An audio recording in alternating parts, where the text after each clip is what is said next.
8 em ponto, bom dia, seja muito bem-vindo ao Jornal Gente desta terça-feira, 29 de junho de 2021, com muito frio na região metropolitana de São Paulo. E, aliás, a questão climática é hoje justamente a abertura do Jornal Gente, não frio. O frio vem, vai, estamos no inverno, né, pessoal?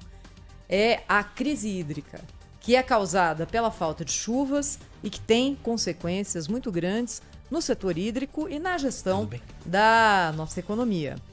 Hoje, a ANEEL se reúne às 9 da manhã para definir o valor do reajuste das bandeiras tarifárias na conta de luz para o mês de julho. Lembrando que já estamos com bandeira vermelha nível 2, implementada no mês de junho, com esse dinheiro a mais sendo usado para remunerar as usinas térmicas que geram energia a mais nesse período para compensar a produção a menor das energias das usinas hidrelétricas.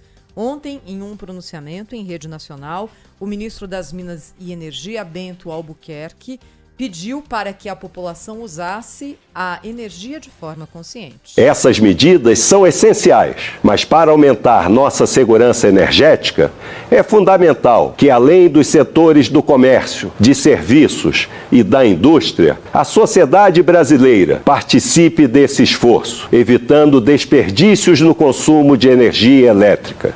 Com isso, conseguiremos minimizar os impactos no dia a dia da população. E veio também uma medida provisória editada ontem pelo governo federal que dá mais poderes ao Ministério das Minas e Energia na gestão dos reservatórios das hidrelétricas. Encaminhamos ao Congresso Nacional uma medida provisória cujo objetivo é fortalecer a governança do processo decisório neste momento de crise hídrica.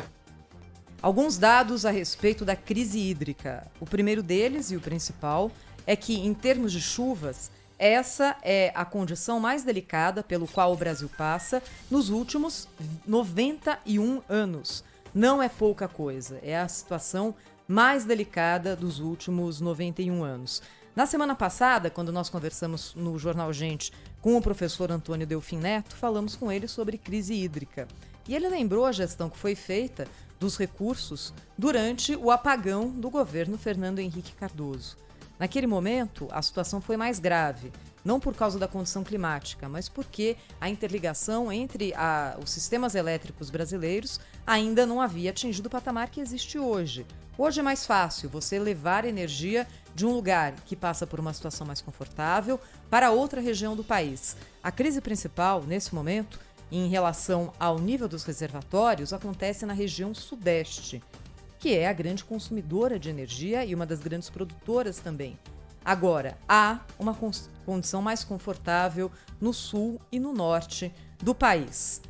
O professor Delfim Neto nos lembrou que naquele momento houve a criação de um ministério geral, era um nome bonito, mas acabou ganhando um apelido ali pejorativo na época, que era o tal do Ministério do Apagão, que foi coordenado pelo antes ministro da Casa Civil, Pedro Parente, que pegou esse abacaxi para descascar naquele momento.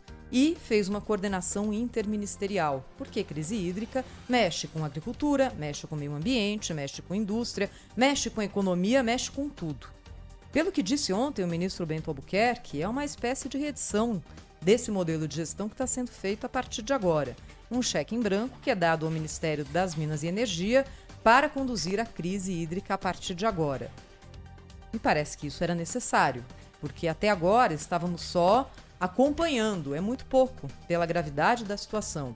O que vai ser feito com esse cheque em branco, dado ao Ministério das Minas e Energia, aí é uma segunda questão. Porque a partir de agora, o Ministério pode fazer com que a utilização dos reservatórios das hidrelétricas aconteça de uma forma diferente. Como se faz isso? Deixando menos água nos rios. Isso significa ter menos água para a agricultura? Vamos ter que acompanhar a partir de agora. A crise hídrica também é consequência do modelo que o Brasil escolheu para ele para fornecimento de energia elétrica. Há uma questão muito interessante aqui. Nós somos um dos poucos países do mundo que tem matrizes limpas de geração de energia. Energia que vem de hidrelétricas ainda é dominante, já foi 85%, hoje é 61%. Mas temos mais utilização de biomassa, mais utilização de energia eólica, mais utilização de energia solar. Se a gente pensar que hoje, na Europa, o grande desafio ambiental é dar menor peso para as usinas térmicas, que ainda são amplamente utilizadas por lá, a gente está na frente. Mas erramos muito também aqui na gestão do sistema elétrico. Por exemplo, quando o Brasil despejou uma fortuna, 30 bilhões de reais, e pode ter sido mais que isso, na construção da usina de Belo Monte, no Rio Xingu, no Pará. Questões ambientais que foram aparecendo no decorrer da obra fizeram com que Belo Monte, que poderia ser a 4ª maior usina hidrelétrica do mundo, e em termos de obra, mas não em termos de produção de energia, virasse uma usina menor, porque não há reservatório. E quando não há reservatório, você depende do fluxo do rio para produzir mais ou menos energia. No jornal Gente, o presidente da Sabesp, Benedito Braga, na semana retrasada, falou a respeito disso e disse que, para ele, o que acontecia com a usina de Belo Monte era inaceitável, já que hoje ela opera basicamente como uma usina eólica pela qual passa água também. Eu costumo dizer que Belo Monte é uma grande turbina eólica. Por quê? Porque o fator de capacidade de Belo Monte é 0,4, quando se espera de hidroelétricas, em média, 0,65.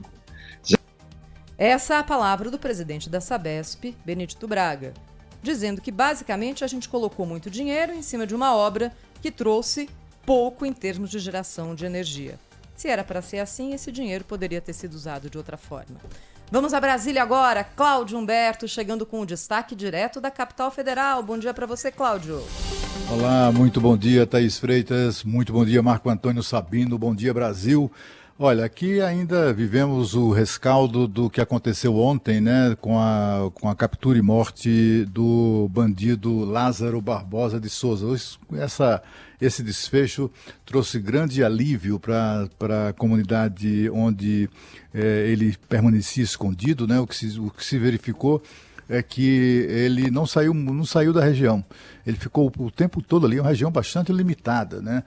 Começou a questão toda no município de Cocalzinho e ele foi abatido a pouca distância desse local. É tudo assim na mesma região, mostrando, inclusive, levantando suspeitas sobre as estratégias e até o próprio preparo, né, das polícias ou das forças de segurança envolvidas nessa captura.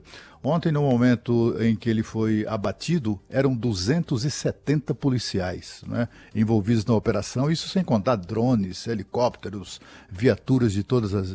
Enfim, havia toda uma estrutura, inclusive do ponto de vista tecnológico, de apoio, de suporte à polícia, às polícias, e apesar disso, foram 20 dias de baile que esse bandido aplicou nas forças de segurança. E aí as primeiras críticas já surgem em relação à polícia, em relação, sobretudo, à falta de transparência. Ele foi morto com 38 tiros, né, o que demonstra, pelo menos para muitos críticos, tem demonstrado ali características de execução do criminoso. Quando ele foi visto, simplesmente abriram fogo e executaram.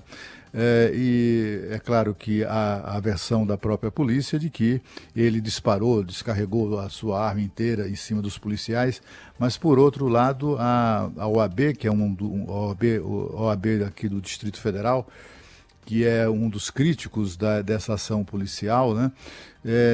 Olha, para quem era bom atirador, aparentemente, né? O sujeito descarregar a arma e não acertar ninguém, né? Não há feridos entre os policiais.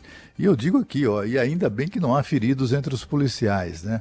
Mas é aquela história que há no Brasil de sempre se tentar criminalizar a ação da polícia e também sempre procurar, de alguma maneira, vitimizar o bandido, né? Mas é preciso que também, enfim, devemos reconhecer a necessidade de se esclarecer cada uma dessas dúvidas, né? A OAB fez uma série de perguntas, né? Em que direção o tal do Lázaro disparou? Se ele descarregou a arma, cadê os feridos, né? E não foi explicado também o armamento utilizado pelo policial. O secretário de Segurança ontem, de Goiás, durante uma coletiva, ele mencionou, parece que era aí mencionou lá um modelo de arma, mas isso também não ficou muito esclarecido. E a ânsia das autoridades policiais de levantar suspeitas sobre a própria comunidade que era vítima do Lázaro, né? Levantando a suspeita de que ele tinha a colaboração das pessoas, que ele era protegido ali daquela comunidade e coisas do gênero, faz parecer também uma manobra, meio que uma cortina de fumaça ali, para ninguém discutir os métodos ou a incompetência da polícia, demorando 20 dias para capturar um bandido rastaquera dessa natureza. De qualquer maneira, as pessoas estão muito aliviadas, sobretudo aqui no entorno de Brasília. Havia muito...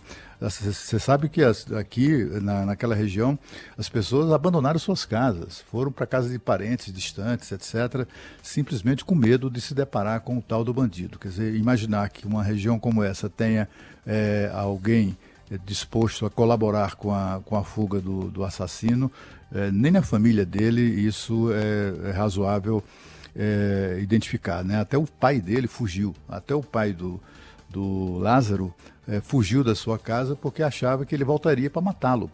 Se ele encontrar a família, ele mata. Então, o fato é que as autoridades de segurança pública de Goiás continuam devendo explicações e as suspeitas são muito fortes de que houve, na verdade, uma execução. Bom dia, Thaís. Bom dia, Cláudio Humberto Vintes. Meu destaque hoje, inicial, vai novamente para a CPI. CPI, eu vou começar até com um clichê. Todo mundo diz que sabe-se como começa e não sabe como termina. Mas eu acho que nós marcamos aqui uma posição, desde ontem no Jornal Gente, que é a posição que me agrada muito como jornalista, que é a posição de serenidade, cautela e acompanhamento e evolução dos fatos.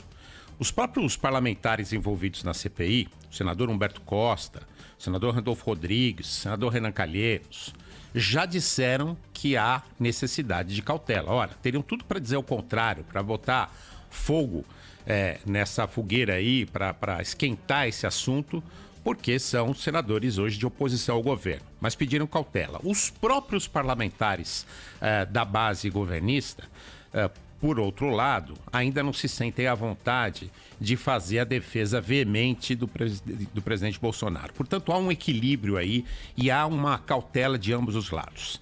A CPI, por enquanto, já tem elementos para se falar em impeachment do presidente Jair Bolsonaro.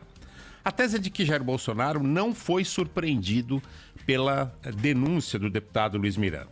Ele disse que não sabia de tudo o que acontece, que não consegue acompanhar tudo o que acontece em todos os ministérios. Para quem já ocupou cargo público, por mais absurda que possa parecer essa afirmação, Cláudio Humberto aqui ocupou cargo público, eu tive essa oportunidade também, sabe que não é fácil acompanhar tudo o que acontece no seu entorno dentro de um governo.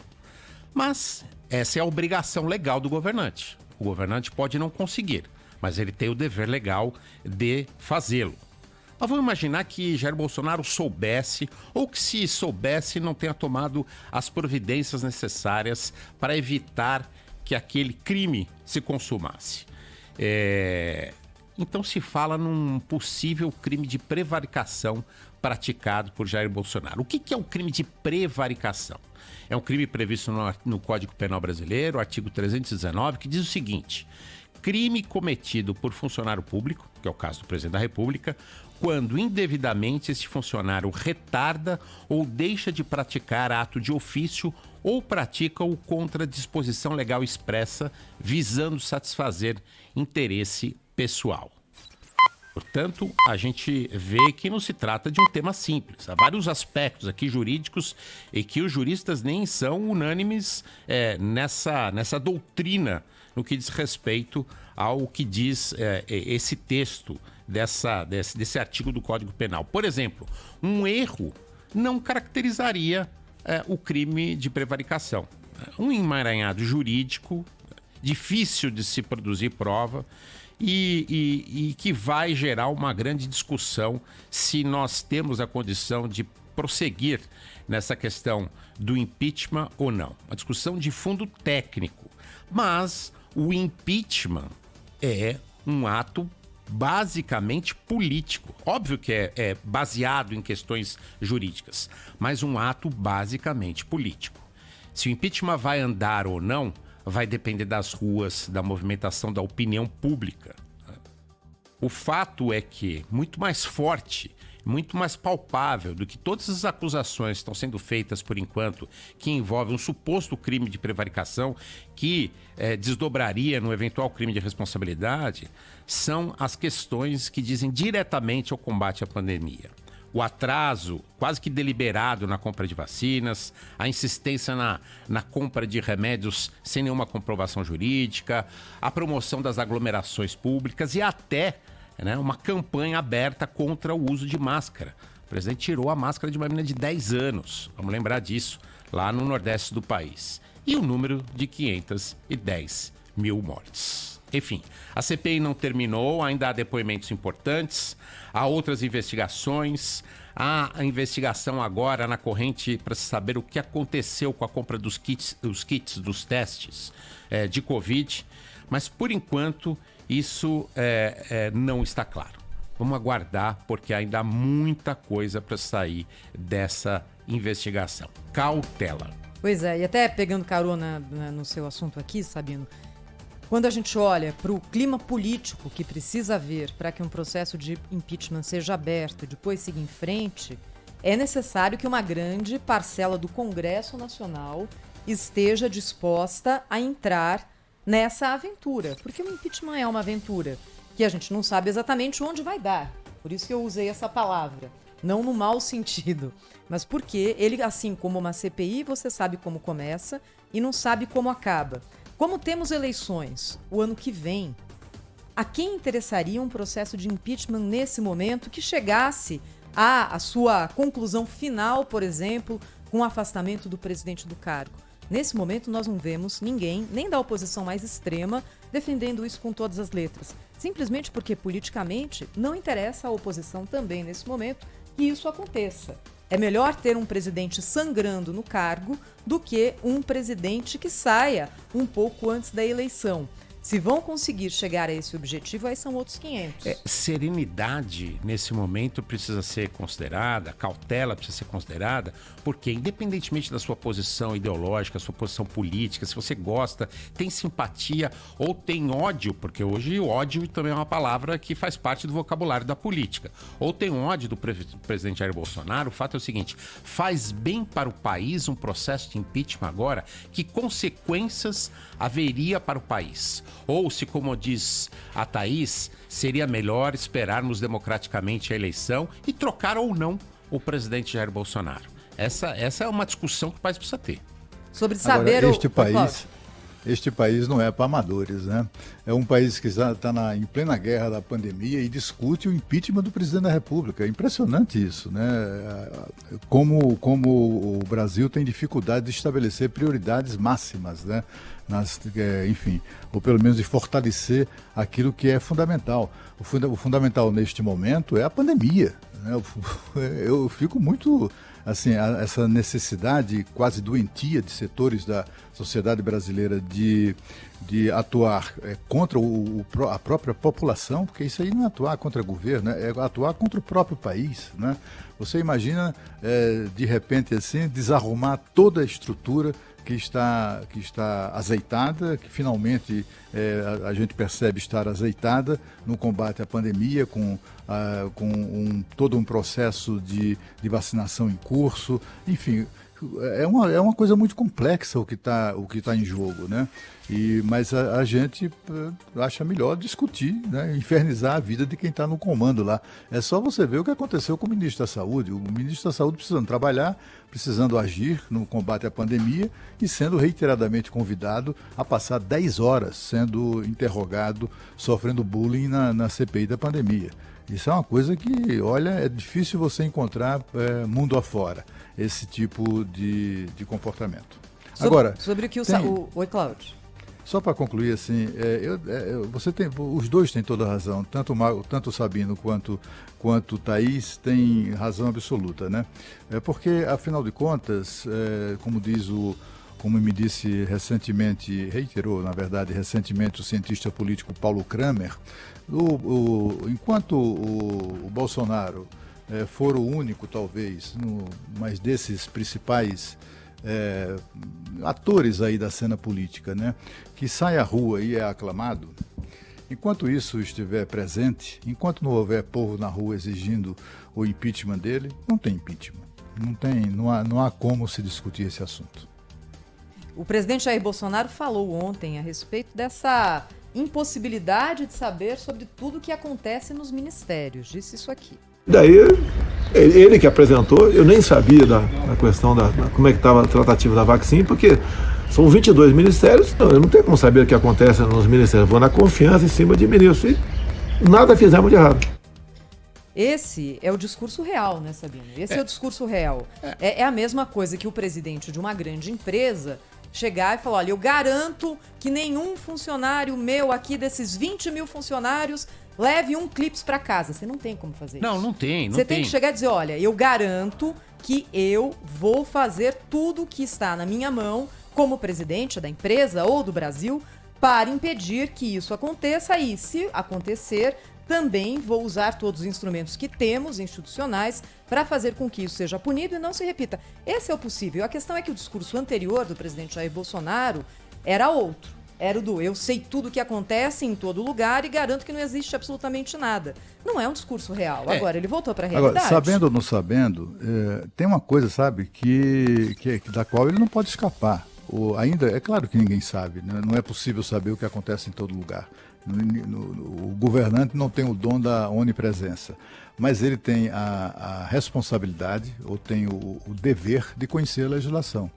Como gestor público, tomando conhecimento de qualquer tipo de denúncia, a lei prevê o que ele deve fazer, independentemente da confiança que ele tenha no ministro. Ele tem que haver determinadas medidas, isso tudo levando em conta que aconteceu mesmo o que o deputado diz. Eu tenho cá minhas dúvidas, mas se aconteceu, se de fato denúncias foram levadas a ele e ele não agiu, isso é sério, isso é grave. Ele tinha que determinar medidas de investigação imediatas. Agora, é um crime de difícil caracterização. Lembrando que Lula foi acusado de prevaricação e acabou sendo condenado por outros crimes. Prevaricação não fez parte da denúncia final contra Lula. Michel Temer foi acusado pelo crime de prevaricação e, ao final, também não foi condenado por esse crime. Enfim, é um crime que gera várias questiúnculas jurídicas e que dificilmente se caracteriza. Agora, a crítica que se faz ao presidente, e é verdade, é muito difícil você controlar tudo que acontece ao seu redor dentro do governo, mas o governante tem essa obrigação legal, como disse o Cláudio Humberto, mas a crítica que se faz é que, no meio de uma pandemia, o Ministério da Saúde é aquele que deve merecer atenção total do presidente. Não presta atenção no que está acontecendo no ministério que está no meio da tempestade. Então essa é uma crítica real, justificada. E o presidente ainda não percebeu, Sabino, para mim, que ele tem que, como presidente da República, preservar a instituição da presidência. Por exemplo, se num sábado um deputado que é amigo, que é próximo, de churrasco, sei lá, fala, olha, presidente, preciso denunciar uma coisa para o senhor. Não é esse o caminho, não é esse o caminho. O presidente tem que falar, deputado, muito, muito importante a sua colaboração. O senhor vai procurar agora, eu vou ligar agora para o corregedor do Ministério da Justiça, para o chefe da Polícia Federal, quem for ali legalmente implicado. Esteja comigo, né? Sim. E olha, só vai agora, ele vai atender ao senhor agora, porque isso é muito sério e nós queremos apurar. Quando o presidente recebe um deputado e o deputado chega e joga esse abacaxi no colo dele, o abacaxi já migrou, não tem como. E ao fazer isso, ele coloca em risco a instituição do presidente, da presidência da República, o cargo de presidente. O presidente tem que ser a última instância, existem várias antes dele, e isso não é por acaso, é para preservar a instituição. Agindo dessa forma, a gente fala, mas o presidente é assim mesmo. Não pode ser dessa forma, porque ele precisa se preservar, não a ele, pessoa física, mas a instituição e ao bom funcionamento das coisas no país. Se ele tivesse feito dessa forma e não recebido o deputado e depois sabe-se lá o que feito com essa informação, se é que de fato isso aconteceu, a gente teria feito o caminho certo e essa crise simplesmente não teria acontecido. Mas, Thaís, por enquanto nós temos a palavra do deputado contra a palavra do presidente da República. Sim. Um diz que sim e o outro ainda nem se manifestou de forma clara que não. Ele só confirma que houve a reunião, mas não se manifestou se realmente o deputado falou o que diz que falou. O fato é que, enquanto não há esse clareamento dessa situação, enquanto não se sabe exatamente o que aconteceu... E talvez nunca se saiba. E talvez nunca se saiba, a não ser que o deputado tenha gravado a conversa, ou ele gravou ou ele está blefando. Esse é o fato, que também é muito grave. Então, as coisas vão se resumir e vão se decidir por aí. Agora são 8... Oi, Cláudio. Desculpa, estou te cortando hoje, hein, Cláudio? Acho grave também que, assim, o cara fez uma acusação e aquilo ali já gerou um pedido de uma representação por crime de prevaricação, sem que os seus autores tenham tido mínimos cuidados, né, de reunir provas, de reunir elementos mais concretos do que a palavra de um deputado. Esse deputado, olha, aqui eu até disse isso ontem na Band News TV, o deputado aqui tem dificuldades em encontrar quem compre carro usado dele, né? Portanto, é alguém assim que visto com muita desconfiança, né? É vista com muita desconfiança, por exemplo, o interesse dele na contratação de vacinas. O que é que ele tem a ver com isso, né? Mas ele parecia muito interessado nisso. É um sujeito de negócios, né?